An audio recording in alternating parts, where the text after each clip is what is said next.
Do you want to talk about what happened at the post-media scrum here? Yeah, here's Tony Khan at the All-In presser. Let's just get his just initial thoughts and Hold on, reactions before overall. we And yeah, so I've already listened to this too, and I really want to fucking cut up every single grade and like do a fucking epic fucking great montage. yeah. And he comes out with Adam Cole. So here's Adam everyone. Cole and TK. Do you mind? Monitor, which side do you want to be on? It's great to see you. Probably closest. How's everyone doing? Okay, so this Good. This one, Good. I'll be on the outside. I'm doing great. We just had a killer show. It's great. Well, thank you. What? Seriously, top to bottom. I mean, that card was unbelievable. I'm a little bit worried about Max. His neck is not in the best shape, and I had to calm him down quite a bit. So that's why he ran at Samoa Joe. Because he was so fired up. He's very. That's why you're smiling like an asshole, and Tony's smiling like an asshole, and he tried to attack Samoa Joe with a hurt neck. Fuck this place. Prideful, but fortunately things didn't get worse. But hopefully he'll be okay. Hopefully he'll be all right. Obviously, a lot of fans wondering about all these different things that don't have anything to do with what's going on in the ring tonight. Jim Ross said this was going to be the greatest show that fans didn't expect under the circumstances. Seems like he got that. How did you feel at the end of the show, considering everything that happened going on earlier this week? It was a great show. I was really excited. I felt like it was going to be a strong show. To me, it was the biggest week in the history of the company for in-ring and content reasons. We just did the biggest show in pro wrestling history, which I kept saying to him. Then he looks at really the special. camera. He was in the main event of the biggest show in the history of pro wrestling just 1 week ago. They sold more tickets for the show last week. I'm so proud of the wrestlers and the staff and the fans and everyone in AEW, because that's something nobody's ever going to be able to take away from AEW to be. Until WWE does Mania in fucking London. That's when, and you're high on meth. If you don't think Vince and them went, fuck every plan for 41 or 42, whichever one they don't have contracts already signed for. So mad. You're high if you don't think that Vince and them went, yeah, we're going to London with Mania. Like, you're, especially for 2 days. They're like, fuck no.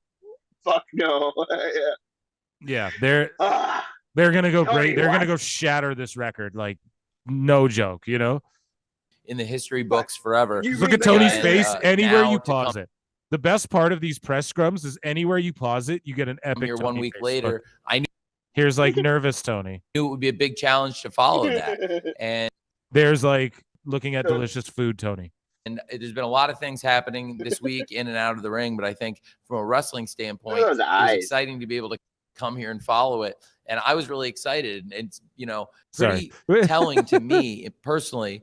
If you look back at this year on pay-per-view, I think Supercard of Honor was one of the best pay-per-view shows of the year. I think Revolution was one of the best shows of the year. I thought that Death Before Dishonor was one of the best shows of the year. Forbidden Door was amazing. And then All In last week, tremendous. So every of your shows were one of the best shows of the year. No shit. like, okay, you just named 6 shows and said, oh, in comparison to what, WWE? Okay. Like, I don't know. It's just, you just named every show. God damn it. Show. And now All Out. We've come in and delivered. And that's 6 pay-per-views. Here's like, are you going to pass those rails, Tony? I would say already this year that have all been amazing shows. So I think we're having as strong a year on pay-per-view right now as any pro wrestling company ever. And this week is as big a week as any company ever. I can say last week was one of the top AEW pay-per-views of all time. The first ever AEW All In, not only a huge success as far as being like a box office smash hit, all time, most tickets sold for any show ever. Also one of our biggest pay-per-views ever in at least a year and a half. And that's pretty amazing. It'll be one of our top 2 or 3 shows of all time when it's all said and done. And then this week, I was going to say, after doing already one of our all-time numbers last week, to come here this week and have over 10,000 people here and have over 100,000, I would say would be a real success. And we've done that. So it's definitely over 100,000 in the wake of another show last 100,000 pay-per-view buys. He said he did like just over 300,000 pay-per-view buys total the last All In and All Out combined. I mean, I guess that's good for today's market. kind of, but he's gonna end up going to streaming soon. It's just inevitable. Yeah, for sure. There's no like UFC and WWE abandon the pay-per-view model. I'm gonna resurrect it. It's crazy. Now that it's gelled and now that I've gotten to know him as a real friend, I really think at this point we can. I'm over it. I'm over the Adam Cole. I'm just over AEW kind of. I hate to be such sour grapes. So Christian comes out. He just bees an asshole. He doesn't even get asked any questions. These marks don't ask him anything. Someone asks him an Edge question. They ask about Edge. Yeah. Okay, but the whole time he sits here, he gets asked like maybe 2 questions. You know what I mean? They're just asking Tony shit. And he gets asked about Edge. About a good friend of yours, Adam Copeland, and his future in professional wrestling. I was just wondering if you see him possibly joining you here in the All Elite mix.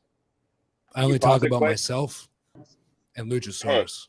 Hey, the only reason these marks think it's okay, it's like everyone on this fucking panel here, it's just like it's people breaking kayfabe and like not being in character. You know what I'm saying? Adam Cole's talking about, oh, my angle here with Max and fucking shit like that, man.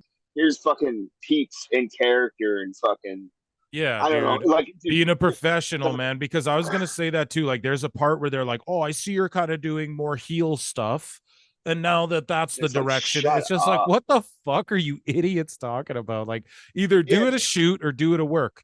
Do it a shoot or do it for a work. Fuck, man. Yeah, man. Sorry. Wrestling's fucking dead. It's dead. It's fucking dead. And I have no friends other than Luchasaurus, and I'll leave it at that. You talk a lot about the boy. Talk a lot about Darby Allin and Nick Wayne. They're not my friends. They're my problem. Yeah. Hey, Christian, Rick Ucchino, SB Nation, Kate Side Seats. I want to go back to something you said a few minutes ago where you spoke about. If a wrestler did that to Vince at a press conference, he'd be like, "Oh yeah, well you're in a Hell in a Cell match against Kane. I know, Blue Kane versus Luchasaurus. It's his long lost brother. Hell in a Cell." That TNT title never being more relevant than it is right now. You have seemed to have made this a really personal mission. Fake Undertaker versus Blue Kane. I'm booking it. Of yours to make that championship the most prestigious thing in all of AEW and all of professional wrestling. Why is this so important to you? I like gold. I think gold defines a person, defines a man, especially in this sport. And I think that no matter what title I hold, it immediately becomes the most prestigious title. In fact, we may end up calling this the TNT World Championship by the time I'm done with it. Boom.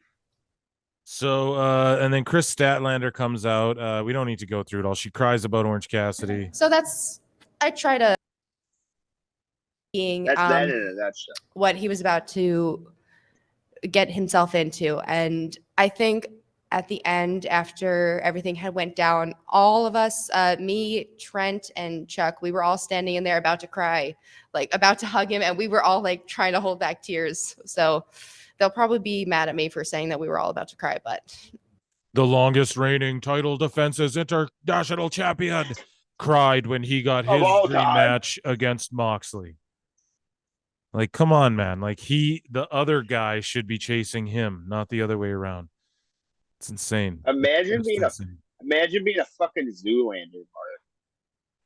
Now, Bryan Danielson, I don't know, Hairline, they're making me not like him. I'll forever love him and his contributions. I think we'll see him get a Hall of Fame induction in WWE, but I don't think we ever see Danielson wrestle in WWE again. I'm surprised the dirt sheets didn't run with any of this news. The biggest news coming from this whole fucking event is the fact that Tony Khan has been training Bryan Danielson and Jimmy Jacobs, but particularly Daniel Bryan, to where if anything happens to Tony Khan, Daniel Bryan and Jimmy Jacobs own and run and operate AEW. He is setting that's the biggest news. Everyone wants their CM Punk and when Yumiko get in the fight quicks or CM Punk quicks. No one reported on this. Is the biggest news is he's assembling his like It's not just him and whatever in an office like Vince and Linda in the office. He's assembling his Pritchard, his fucking Laurinaitis, if you will, his Kevin Dunn. These people are being put in place.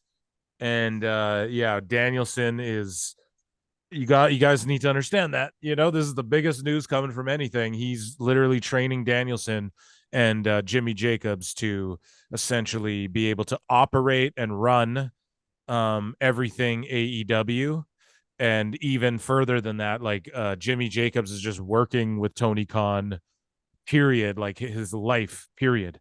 So I don't know, man. This was the biggest news, and I get why Danielson puts this shit over and tolerates this. And there's those guys in wrestling, man, where Vince McMahon made them into these big stars. Yes, is Danielson great and his skill and his ideas? Yes. But that filter of Vince and his shit is what turned that into Yeselmania and this big box office attraction and this big, huge thing. Yes, it's hard work. Yes, it's Vince McMahon, though. And Danielson, I just feel like he's down to do this. We're real wrestlers, but we stab guys shit. And I think he's really a friend of Mox, and they're really friends with Yuta, and they're really just marks and okay doing this fucking shit. And yes, Danielson's a goat, but don't forget who facilitated and cultivated that, because when he's allowed to do whatever he wants, he's down to just show up and let Mox stab guys and just do all this this stuff, and just collect a huge check, and good for him. He earned it, and I don't think we ever see him wrestle again in WWE, because he is going to own and operate AEW for the foreseeable future. He's Jeff Jarretting to Tony's Dixie Carter, if you will, essentially is what's going on here. So I rambled on. Find the audio. Yeah, I'll play the audio, and I was gonna say, Hairline, I want your thoughts on like my little ramblings there, though. First, like, what do you think of? First off, the dirt sheets overlooking. This is huge news, and what do you think of, like, shout out Jimmy Jacobs and Daniel Bryan, and just sort of my ramblings about he won't go back to WWE ever again. He's going to be Bruce Pritcharding AEW forever. Yeah, first shout out to Jimmy Jacobs. I fucking love Jimmy Jacobs. He's actually why I started watching Ring of Honor. Yeah, back in the day, and that's just great to hear, man. Because he fucking ear to the street, And clearly he likes to party or some shit if he's keeping up with Tony's fucking ass. And then man, God, in the most unselfish way, fucking good for Daniel Bryan and his family. In a selfish way, that fucking sucks, because I would love to see fucking any form of Daniel Bryan back in the WWE, So it is what it is, though. Yeah, we'll get a Hall of Fame induction. Okay, so let's play some of Daniel Bryan here. Goddamn right. Nick Hausman, House of Wrestling. Brian, man, wow, that was a banger. That was an absolute classic you put on there tonight. We all saw this X-ray that your wife shared. Your arm. They're laughing. Daniel Bryan, just so everyone knows, he was not actually medically cleared to compete in the match.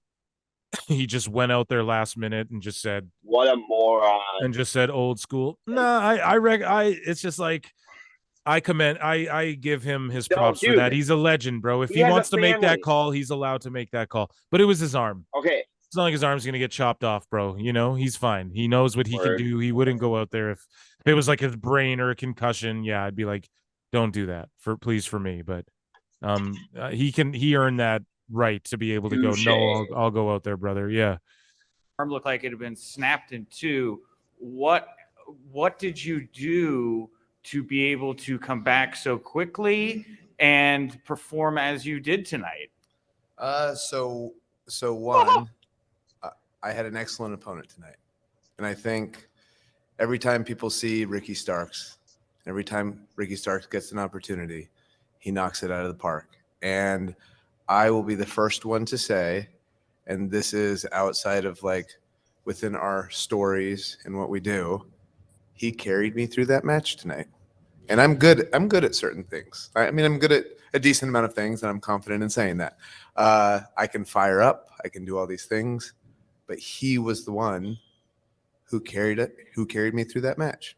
And so I'm just That's what I'm gonna say. I just don't like him saying shit like this. Like, yes, thank you for Yeah, putting it's Ricky breaking over, but tape. like, why are you just? Yeah, I just don't like it, man. I Hey, don't like that wrestling's Tony's like, I love wrestling, but then he's okay with all this shit. Like, he had a chance to treat it like a sport and tell all these guys, no, you're all going to be MJF.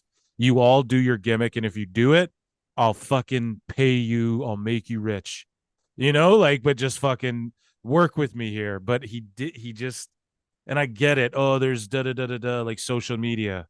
Yeah, do your social media, Well, but like- on my TV, on my YouTube, on my fucking podcasts, you be fucking in working.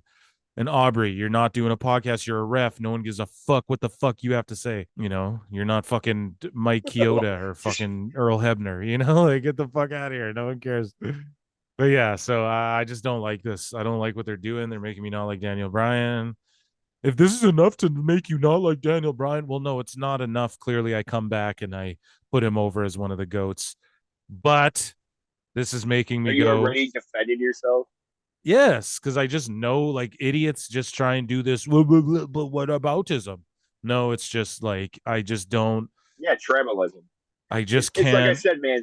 You're making me not want to like Daniel Bryan, whereas I don't know, things in WWE when he had that wooden belt and shit, that hemp title, that made me want to see him get beat up. I don't want to see him sit here breaking kayfabe and wearing a Blackpool Bumbaclot Club fucking shirt, but he's got a bandage on. So is that kayfabe or what's going on? And he's putting Starks over good, but he's like, he carried me. Okay, well, why did you have to come out here and say that? You know what I mean? Like, I don't know. Maybe I'm just too old school. You're out of touch. Okay, I guess. Say. I just Well, think it's like I said, bro. he's friends with a billionaire. He knows he's half running he has a say in what happens in AEW. That's a fact. I wouldn't be surprised if Khan doesn't have to reveal these things. I guarantee you he gives guys like Danielson shares in the company and shit. I'm almost certain of that. And it has to be. And so this guy's putting it over. Okay, awesome. Do your thing, Daniel. Get rich. Leave your family a company forever. Your kids never need to worry. Awesome. I'm happy for you for that.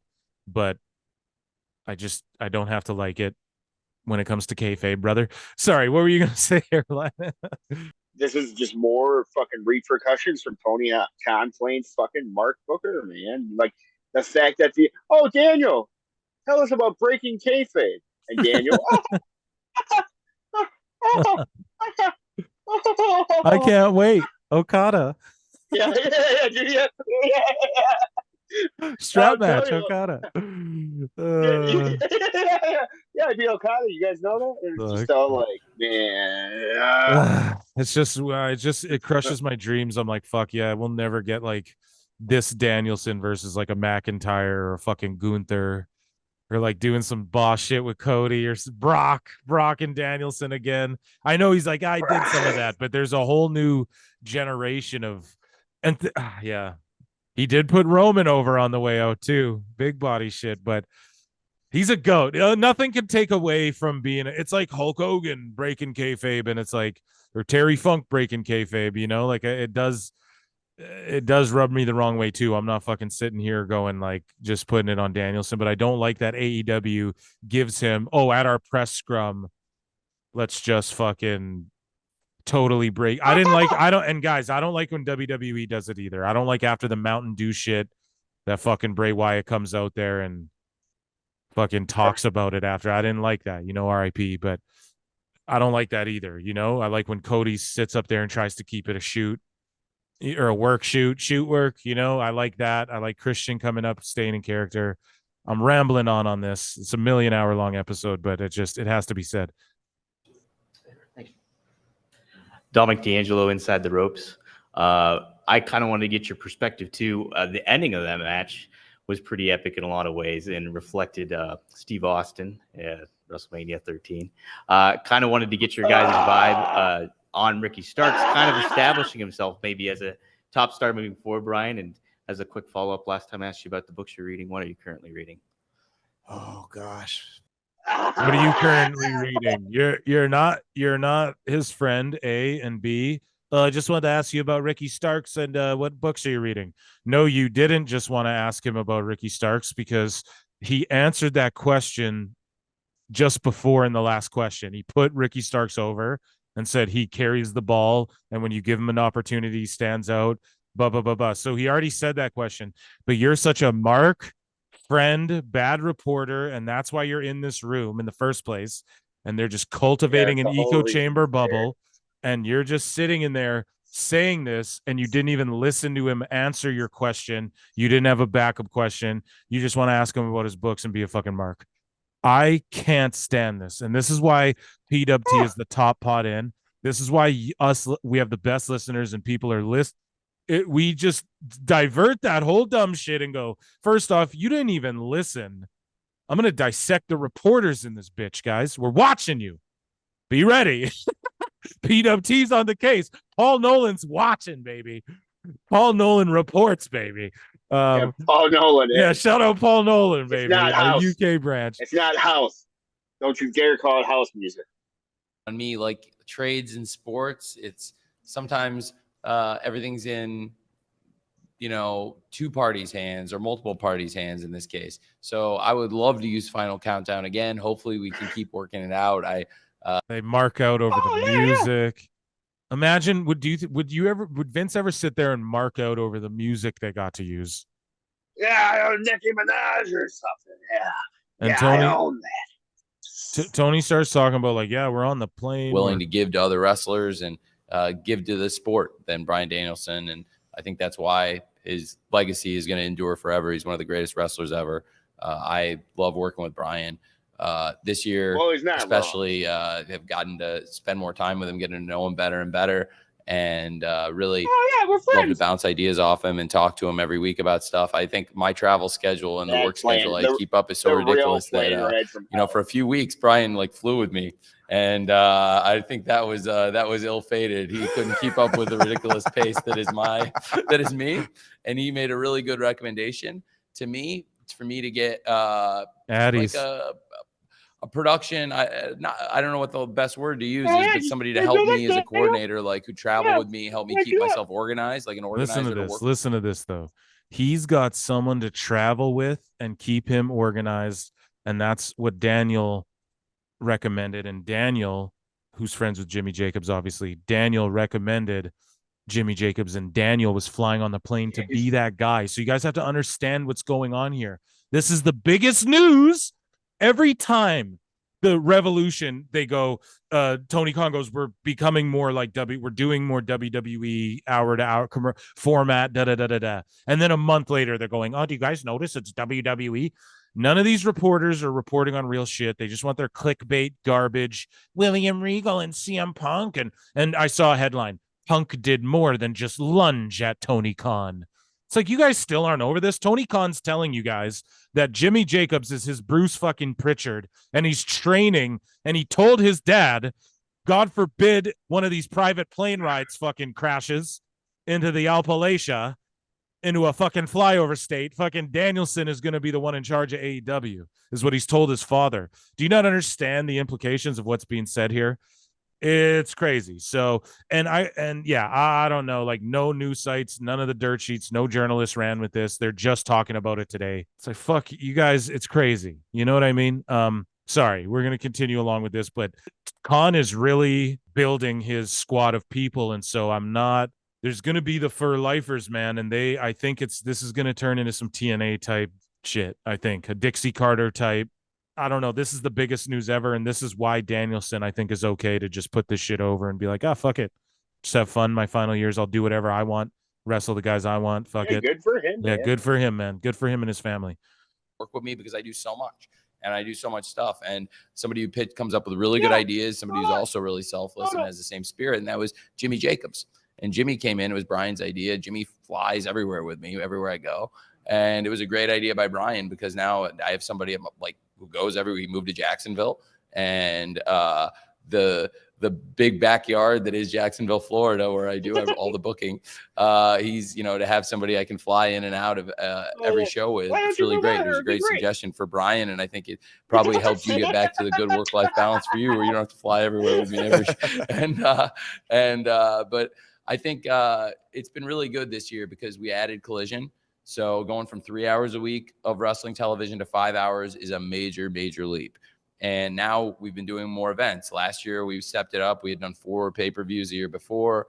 And last year, we added Forbidden Door. That was a huge success, biggest debut of any of the events. But somebody who was supposed to be a huge part of the event was Bryan. So it really meant a lot to me this year to be able to have Bryan involved in Forbidden Door, have the show be even bigger. I don't know. He's talking about Forbidden Door now. Basically, man, that's the gist of it. That's all the key stuff. And yeah, I don't know, man. It's going to be cool to see, I guess, where AEW goes moving forward in the future. I don't know. We're still going to review it. We're going to give it some time, give it some chance. Not like it's fucking all hopes out the window, but I'll definitely watch the pay-per-views, but I don't know how much more of like just weird booking and shit I can fucking stand. Shout out, like, their pay-per-views are always good, and shout out Jimmy Jacobs and Danielson. I'm not hating on that. And you know what, man? I do like what Tony Khan was saying there. He's like, work-life balance, like quality of work-life balance. And he does care about that. And that costs money. That costs companies money to treat employees well and the best you possibly can. And that's what he's interested in doing. And ultimately, if it's, people are like, it's billions of dollars, but let's say he spends $1 billion and then over the course of 10 years, he makes it back. It takes him 20 years to make it back. Let's say it's just a sustainable company that everyone gets paid and it does make money, but in the grand scheme of his overall giant conglomerate that his family has, it doesn't make money in the grand. It kind of loses the money, but it makes its money and pays the boys and shit. I'm cool with that, man. I'm not going to hate on that. So hopefully it gets better. It should be all sunshine, lollipops, and rainbows with CM Punk out of there. Yes. We shouldn't hear nothing about Britt Baker bullying Thunder Rosa and that type of shit, right? We shouldn't hear nothing about Eddie Kingston and Andrade having to smack motherfuckers, right? There's no other drama that happened. It was just Punk, right? That made it like a fucking high school, right? So now that he's out of there, no more bullshit, right? Sorry, go ahead. It's going to be interesting to hear their new excuses now that CM Punk's their scapegoat's gone.